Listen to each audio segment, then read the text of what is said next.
नमस्कार दोस्तों, कैसे हैं आप सभी। उम्मीद है कि आप सभी अच्छे होंगे। आपका E academy for civil services classes में स्वागत है।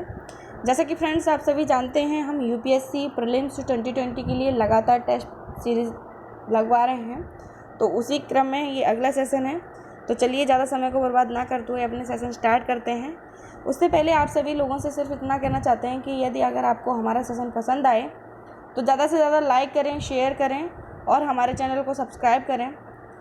तो चलिए फ्रेंड्स, बढ़ते हैं क्वेश्चंस की तरफ। तो आज का हमारा पहला क्वेश्चन है, निम्नलिखित कथनों में से कौन सी जैविक कृषि की विशेषता है, ये देखना है और ये देखना है कि इसमें से कौन सा स्टेटमेंट सही है। तो फर्स्ट स्टेटमेंट है कि कार्बनिक पदार्थों के स्तर को बनाए रखते हुए मिट्टी की दीर्घकालिक उर्वरता की रक्षा करना मृदा की जैविक गतिविधि को प्रोत्साहित करता है।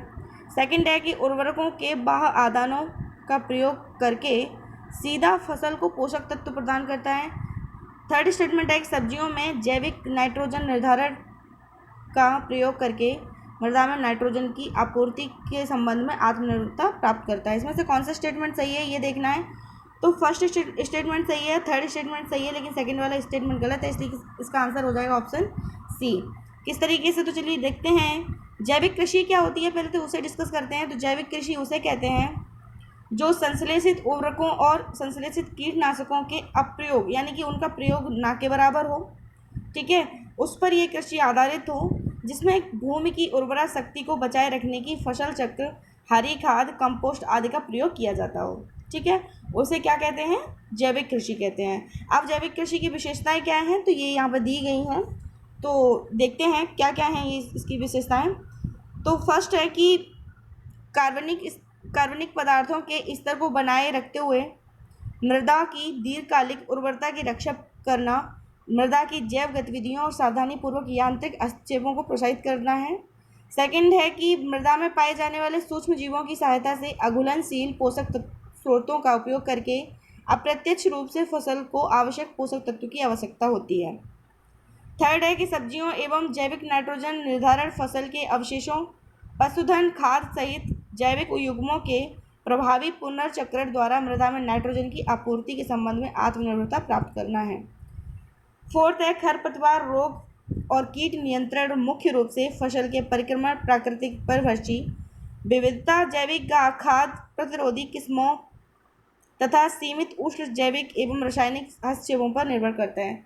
तो देख रहे हैं फ्रेंड्स आप सभी, हमने जैसा कि आपको बताया था कि ये जो हमारा टेस्ट सीरीज़ है करंट ओरिएंटेड है और यहाँ पर हम जिस टॉपिक को डिस्कस कर रहे होते हैं तो उससे संबंधित जितने भी टॉपिक होते हैं वो एक ही जगह हम डिस्कस कर देते हैं। तो देखते हैं आप कि यहाँ पर सीधे सीधे जैविक कृषि की विशेषताएं दी हुई हैं। अगर आपने पहले पढ़ी हैं और भूल जाते हैं तो यहाँ पर इस टेस्ट सीरीज़ को लगा के आप ज़्यादा से ज़्यादा रिविज़न कर सकते हैं और अब आपकी इस टेस्ट सीरीज़ को लगाने के बाद पुरानी जो चीज़ें हैं वो रिकॉल होने लगती हैं। बढ़ती हैं इसी क्रम में अगले क्वेश्चन की तरफ। तो अगला क्वेश्चन है हमारा, कृषि में हरित खाद के संदर्भ में निम्नलिखित कथनों पर विचार करना है और देखना है कौन सा स्टेटमेंट सही है। कौन सा स्टेटमेंट सही है, तो फर्स्ट स्टेटमेंट है कि हरी खाद वाली फसलें मिट्टी में ह्यूमस कार्बनिक पदार्थों में वृद्धि कर मिट्टी की भौतिक संरचना में सुधार करती हैं। तो क्या ये स्टेटमेंट सही है, ये देखना है। सेकंड है कि हरित खाद वाली फसलें phosphorus, potassium, calcium, magnesium, iron जैसे पोषक तत्वों की उपलब्धता को बढ़ाने में मदद करती हैं। थर्ड है, अगली फसल की बुआई से पहले हरित खाद को खेत में अच्छी तरीके से प्रगटित न किया जाए तो बीमारियों, कीड़ों और सूत्रकृमियों की संख्या में वृद्धि की संभावना बढ़ जाती है। तो देखने के बाद से ही लग रहा है कि इसके तीनों के तीनों स्टेटमेंट सही हैं कि हरी खाद वाली फसलें मिट्टी में ह्यूमस कार्बनिक पदार्थों की वृद्धि कर मिट्टी की क्या करती हैं, भौतिक संरचना में सुधार करती हैं। सेकंड यहाँ पे दे रहा है कि ये जो हरी खाद वाली फसलें हैं phosphorus, potassium, calcium, magnesium, iron जैसे पोषक तत्वों की उपलब्धता को बढ़ाते हैं। तो ये भी स्टेटमेंट सही है। थर्ड भी स्टेटमेंट सही है। तो इसलिए इसके आंसर जो हो जाएगा ऑप्शन डी, ये ऑप्शन डी इसका आंसर हो जाएगा। तो हरित खाद क्या होती है इसके बारे में हम बात करेंगे। जो हरित खाद है वो प्राचीन समय से प्रयुक्त होने वाली कृषि की एक विधा है जिसमें हरित खाद की फसल को खेत में जुताई के माध्यम से मिट्टी में परिवर्तित करके खाद के रूप में इस्तेमाल किया जाता है। इस विधि में प्रयोग की जाने वाली पादप सामग्री को हरित खाद कहा जाता है। हरित खाद हरी खाद मृदा की उपजाऊ शक्ति में वृद्धि करती है। हरी खाद के उपयोग से न सिर्फ मृदा में नाइट्रोजन की पूर्ति होती है बल्कि भौतिक, रासायनिक एवं जैविक दशा भी सुधर जाती है। आमतौर पर दो मुख्य फसलों के बीच की जो समयावधि होती है उसमें हरित खाद विधि का प्रयोग किया जाता है। इसे फसलों की पंक्तियों के बीच में भी इस्तेमाल किया जा सकता है। तो जैसे कि आप सभी लोग जानते हैं कि दो फसलों की बात आती है तो दो फसलों के बीच में वो एक ढेंचर नाम की जो एक ग्रीन फसल होती है उसको उगाया जाता है और उसे सीधा का सीधा खड़े फसल को ही खेत में जोत दिया जाता है, जिससे क्या होता है कि वो वेटेड हो जाती है, तो वो जो खाद का रूप है वो ले लेती है। उसी को हम क्या कहेंगे कि हरी खाद बोलेंगे, ठीक है, देशी भाषा में। अब इसके फ़ायदे क्या होते हैं हरी खाद के? तो ये होते हैं कि विघटन की प्रक्रिया के दौरान ये मृदा में कार्बनिक पदार्थों का संचयन करता है, जो मृदा में पाए जाने वाले सूक्ष्म जीवों के लिए सहायक सिद्ध होता है। सेकेंडरी ये क्या करता है? तो ये हरी खाद वाली फसलें मिट्टी में ह्यूमस कार्बनिक पदार्थों में वृद्धि कर मिट्टी की भौतिक संरचना में सुधार करती है। कार्बनिक पदार्थों में वृद्धि होने से मिट्टी की जो जल धारण क्षमता है उसमें भी सुधार आता है और इस प्रकार मृदा का जो बहाव और क्षरण भी है वो कम हो जाता है, ठीक है। इसके ये फायदे हैं हरी खाद के। हरी खाद वाली जो फसलें हैं phosphorus, potassium, calcium, magnesium, iron जैसे पोषक तत्वों की उपलब्धता बढ़ाने में मदद करती है। ये तो थे उसके फायदे। अब बात करते हैं नुकसान के बारे में। तो हरित खाद और जैविक कृषि के से होने वाले नुकसान क्या हैं? तो बता दें आपको, अगर ये ठीक तरीके से विघटित नहीं होती है तो हरित खाद की फसल पौधों के पोषक तत्वों के स्थिरीकरण द्वारा फसलों के अंकुरण और वृद्धि में बाधा उत्पन्न कर सकती है और अगली फसल की बुआई से पहले हरित खाद को खेत में अच्छी तरीके से विघटित न किया जाए तो बीमारी और कीड़ों और सूत्रकृमियों की संख्या में वृद्धि की संभावना बढ़ जाती है। ये इसकी क्या थी? ये इसकी थी नुकसान, यानी कि ये इसके नुकसान थे। फायदे हमने देखे, नुकसान भी देखे। चलिए बढ़ते हैं अगले क्वेश्चन की तरफ। तो हमारा अगला क्वेश्चन है, अक्सर समाचार पत्रों में देखने जाने वाला जो शब्द है कोडेक्स एलिमेंटिक्स आयोग, वो किससे संबंधित है? खाद्य और कृषि संघ से, विश्व व्यापार संगठन से, अंतर्राष्ट्रीय मुद्रा कोष से या अंतर्राष्ट्रीय समुद्री संगठन से? तो ये जो है ना वो किससे संबंध रखता है? खाद्य और कृषि संघ से संबंध रखता है। किस तरीके से? तो देखते हैं। कोडेक्स एलिमेंटिक्स अंतर्राष्ट्रीय खाद्य मानक दिशा निर्देश और अभ्यास कोड अंतर्राष्ट्रीय खाद्य व्यापार की सुरक्षा, गुणवत्ता और निष्पक्षता में योगदान करते हैं। कोडेक्स मानक खाद्य और कृषि संघ WHO द्वारा प्रबंधित स्वतंत्र अंतर्राष्ट्रीय जोखिम मूल्यांकन निकाय तथा परामर्श द्वारा प्रदान किए गए सशक्त विज्ञान पर आधारित है। बढ़ते हैं अगले क्वेश्चन की तरफ। हमारा अगला क्वेश्चन है कि पारंपरिक कृषि और जैविक कृषि में निम्नलिखित में से कौन से मुख्य अंतर हैं, ये देखना है और ये देखना है कौन सा स्टेटमेंट इसमें से सही है। तो फर्स्ट है कि पारंपरिक खेती के विपरीत जैविक कृषि में पशुधन को बढ़ाने में एंटीबायोटिक्स और हार्मोन्स का उपयोग नहीं किया जाता है। तो ये जो स्टेटमेंट था ये बिल्कुल सही है, ठीक है। सेकेंडरी, जैविक कृषि ज़्यादातर सिंथेटिक उर्वरकों जैसे कि विशेष रूप से नाइट्रोजन युक्त उर्वरकों पर निर्भर होती है। तो ये स्टेटमेंट बिल्कुल गलत है, ठीक है।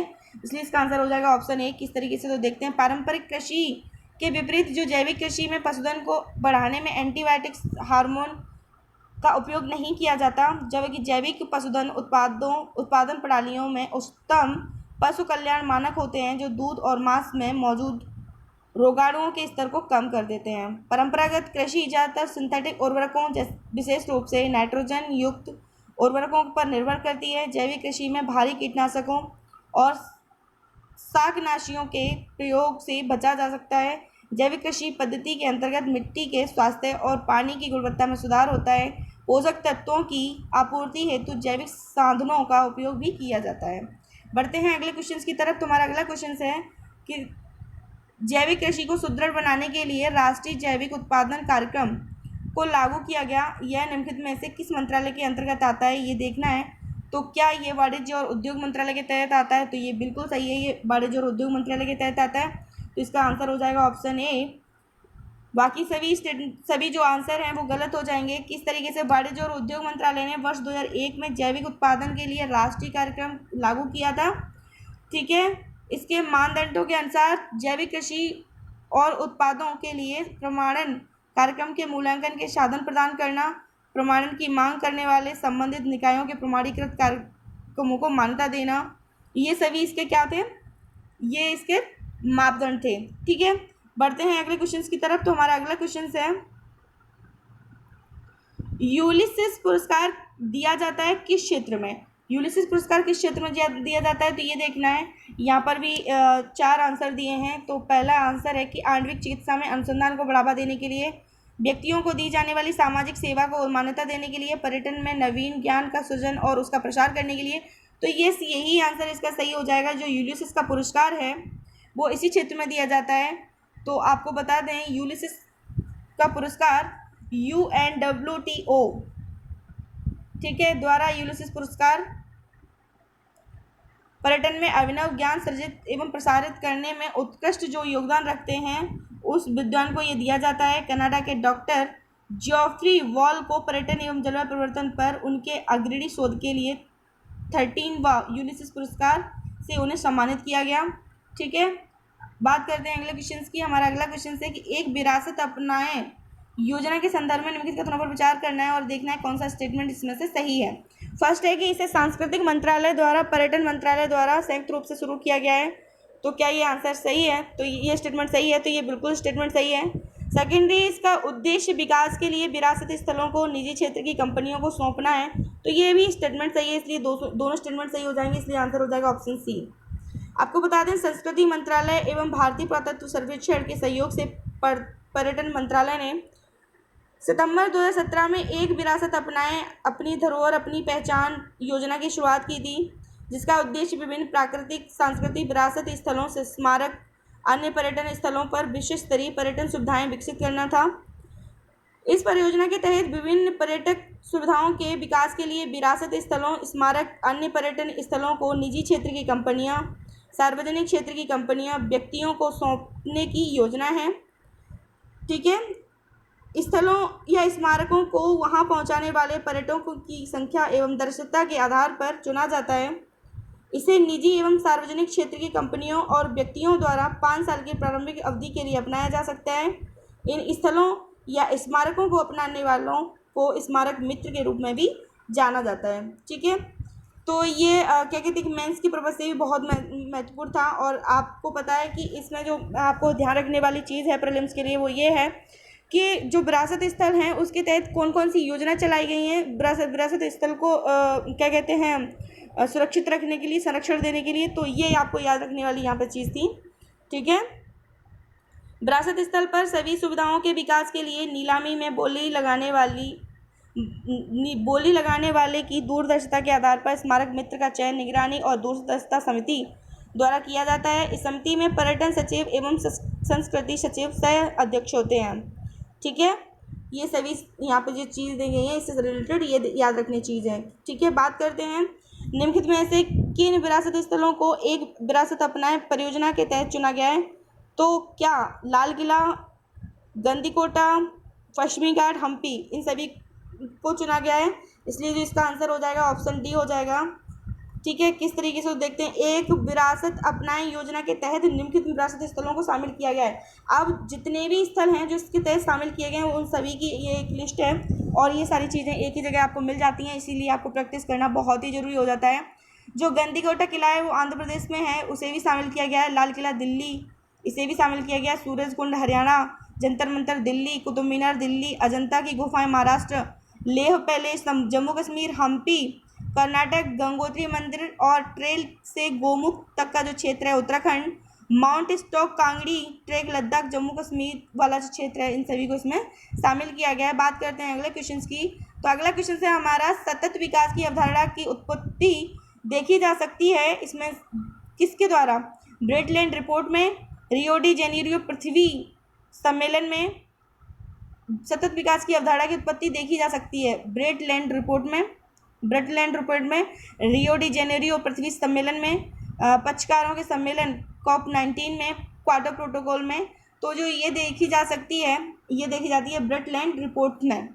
ठीक है, तो सतत विकास की अवधारणा ब्रेटलैंड रिपोर्ट, जिसे हमारा साझा भविष्य भी कहा जाता है, वर्ष 1987 में पर्यावरण एवं विकास पर विश्व आयोग द्वारा जारी की गई थी। इस रिपोर्ट्स ने सतत विकास की अवधारणा पेश की थी। तो ये जो क्वेश्चन था बहुत ही कंफ्यूज करने वाला था, क्योंकि ज़्यादातर मोस्टली बच्चे इसका जो आंसर लगाएंगे, मुझे पता है कि रियो डी जेनेरियो लगाएंगे या क्योटो प्रोटोकॉल लगाएंगे और यहीं पर उनका क्वेश्चन है वो आंसर है वो गलत हो जाएगा। इसलिए प्रैक्टिस हमारे लिए बहुत ज़रूरी हो जाता है। बढ़ते हैं अगले क्वेश्चन की तरफ। निम्नलिखित में से कौन से कृषि पर्यटन का लाभ है, तो ये देखने हैं। फर्स्ट स्टेटमेंट दिया है, इसमें से सही स्टेटमेंट देखने हैं कि यह रोजगार सृजन के जरिए ग्रामीण अर्थव्यवस्था में विविधता लाने में मदद करता है, नए उपभोक्ता बाजारों का विकास कर होता है, ये स्थानीय परंपराओं, कला, रूपों एवं संस्कृति को बनाए रखने में मदद करता है। ये कौन कौन से इसमें से स्टेटमेंट सही हैं, तो इसमें सारे के सारे जो स्टेटमेंट है वो बिल्कुल सही हैं। किस तरीके से, तो देखते हैं। कृषि पर्यटन पर्यटन का एक रूप है जिसमें कृषि आधारित संचालन शामिल है जो पर्यटनों को खेती तक लाता है। अब कृषि पर्यटन के लाभ क्या हैं, ये हम यहाँ पे देखते हैं। तो कृषि पर्यटन के जो लाभ हैं, ग्रामीण महिलाएं सशक्त होती हैं।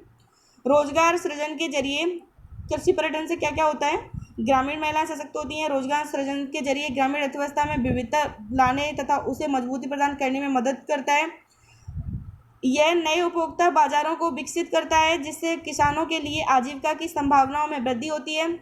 यह स्थानीय कलाओं और संस्कृति तथा स्वदेशी परंपराओं के संरक्षण में मदद करता है। पर्यटन के संपर्क में आने से ग्रामीणों के दृष्टिकोण में बदलाव होता है तथा उनके जीवन में प्रति नई संभावनाओं का क्या होता है, विकास होता है। ये इसकी क्या थे, लाभ थे। बढ़ते हैं अगले क्वेश्चन की तरफ। तुम्हारा अगला क्वेश्चन है, निम्नलिखित में से कौन से शहर विरासत विकास एवं संवर्धन योजना हृदय का हिस्सा है। इसमें से कौन कौन सही हैं ये देखना है। गया, अमरावती, आगरा, मथुरा। तो ये सारे के सारे जो प्लेसेस हैं ये सभी हृदय योजना के हिस्सा हैं। तो देखते हैं हृदय योजना को। भारत सरकार के आवास एवं शहरी मामले के मंत्रालय ने विरासत शहरों के समग्र विकास पर ध्यान केंद्रित करने के दृष्टिकोण के साथ ही 21 जनवरी 2015 को राष्ट्रीय विरासत विकास एवं संवर्धन योजना की शुरुआत की थी। यानी कि हृदय की शुरुआत कब हुई थी, 21 जनवरी 2015 को, जिसका उद्देश्य विरासत शहर की आत्मा को संरक्षित रखते हुए उनका पुनरुद्धार करना था, जो कि सौंदर्य की दृष्टि से सुलभ, सूचनात्मक और सुरक्षित वातावरण को प्रोत्साहित करके शहर के अद्वितीय चरित्र को दर्शाती हैं। मार्च 2019 तक यह योजना 12 चिन्हित शहरों में लागू की जा चुकी है। तो मार्च 2019 तक 12 शहरों में ये योजना चिन्हित की जा चुकी है। तो वो कौन कौन से हैं शहर, अमरावती आंध्र प्रदेश, गया बिहार, द्वारिका गुजरात, बादामी कर्नाटक, पुरी उड़ीसा, अमृतसर पंजाब, अजमेर राजस्थान। जो कुछ प्लेसेस हैं वो नाम से ही याद आ जाएंगे कि हाँ भाई ये इस क्या कहते हैं राज्य में हैं, और कुछ हैं जिन्हें याद रखने जैसे कि आवश्यकता है, जैसे कि बेलंकन्नी, वारंगल तेलंगाना। ये यहाँ से नाम से देख सकते हैं, वारंगल तेलंगाना। बेलंकन्नी तमिलनाडु, कांचीपुरम तमिलनाडु है, ठीक है। मथुरा उत्तर प्रदेश, ये आप सभी लोग जानते हैं, ठीक है। ये सारे प्लेसेस हैं जिन्हें इसमें चयनित किया गया है। बढ़ते हैं अगले क्वेश्चन की तरफ। तो हरित जलवायु कोष के संदर्भ में निम्नलिखित कथनों पर विचार करना है, देखना कौन सा स्टेटमेंट सही है। तो यह मैक्सिको में पक्षकारों के सम्मेलन COP16 के दौरान स्थापित किया गया था। सेकेंडरी ये दिया गया है कि भारत में राष्ट्रीय कृषि और ग्रामीण विकास बैंक नाबार्ड इसके लिए एकमात्र या केवल इस तरीके के वर्ड्स हमेशा यूज होते हैं। तो हमने हमेशा बताया है कि इस पर रिस्क ले लेनी चाहिए। तो ये मोस्टली गलत होता है, इसलिए ये गलत हो जाएगा। फर्स्ट स्टेटमेंट यहाँ पर सही है, इसलिए आंसर हो जाएगा ऑप्शन ए।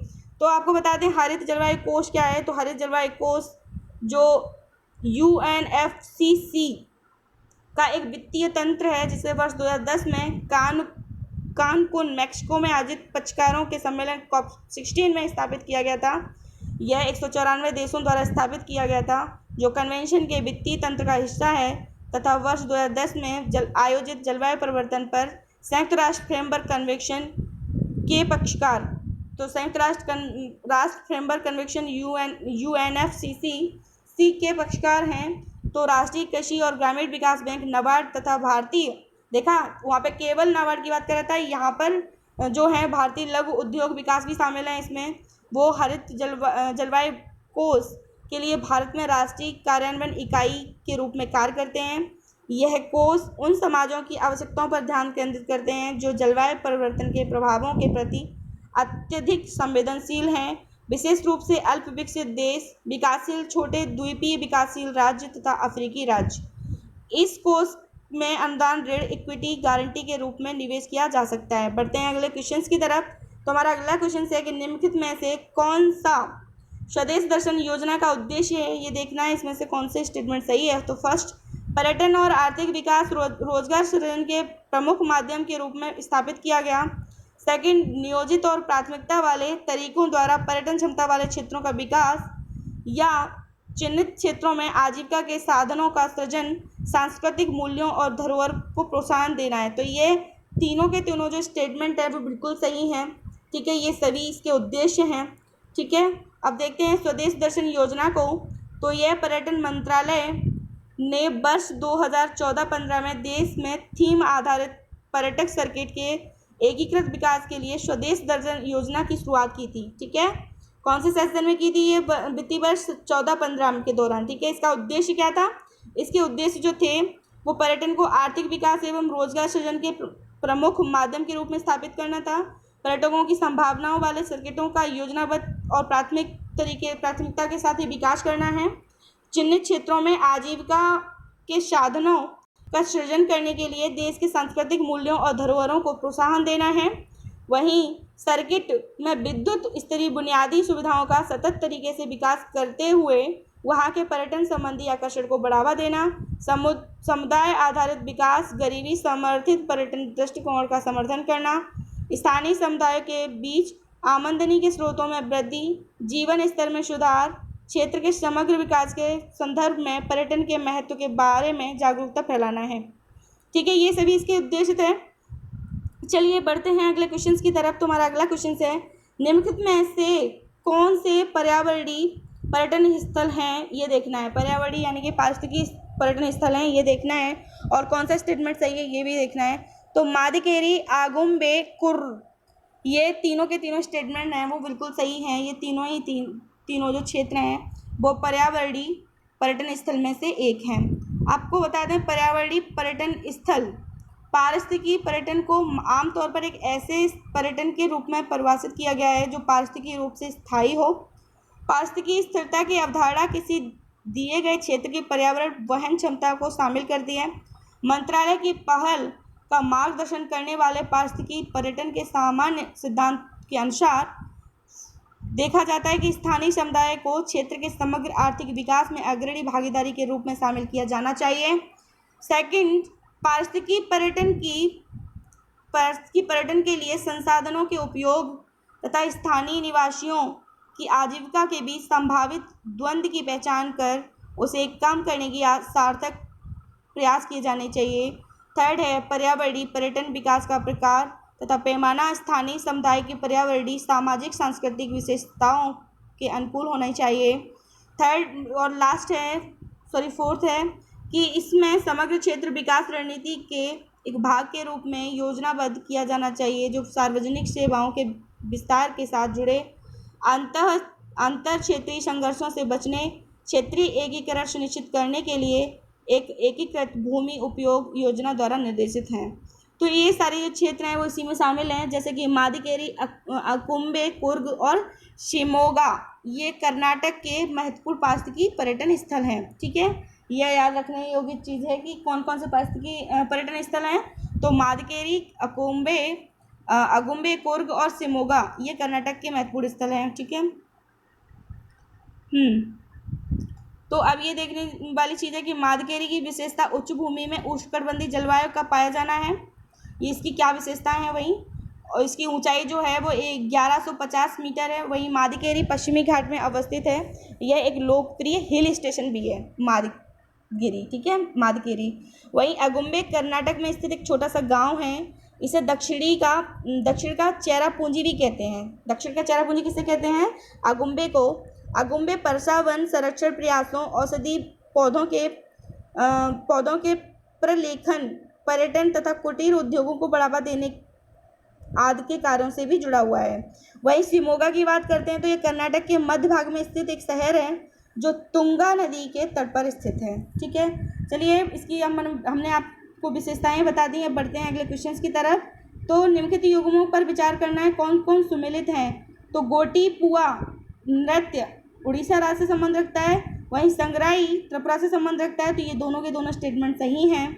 अब बात करते हैं संगराई। तो संगराई नृत्य का संबंध त्रिपुरा से है और ये बांग्ला पंचांग के अनुसार चैत्र के महीने में संग्राई उत्सव के अवसर पर मोग आदिवासी समुदाय द्वारा, किसके द्वारा? मोग आदिवासी समुदाय के द्वारा ये नृत्य किया जाता है। वहीं गोटीपुआ उड़ीसा राज्य का एक पारंपरिक नृत्य है। तो संग्राई नृत्य कहाँ से संबंध रखता है? त्रिपुरा से, जो मोगा आदिवासी द्वारा किया जाता है मतलब अप्रैल के महीने में। वहीं गोटीपुआ उड़ीसा राज्य का एक पारंपरिक नृत्य है। यह सदियों से उड़ीसा के युवाओं द्वारा किया जाता है। इसमें वे जगन्नाथ तथा कृष्ण की स्तुति करने के लिए महिलाओं की पोशाक पहनकर नृत्य करते हैं। तो इसी के साथ ही हमारा सेशन समाप्त होता है। मिलते हैं आपसे इसी तरीके से नेक्स्ट सेशन में। तब तक के लिए फ्रेंड्स बाय बाय। ध्यान रखिए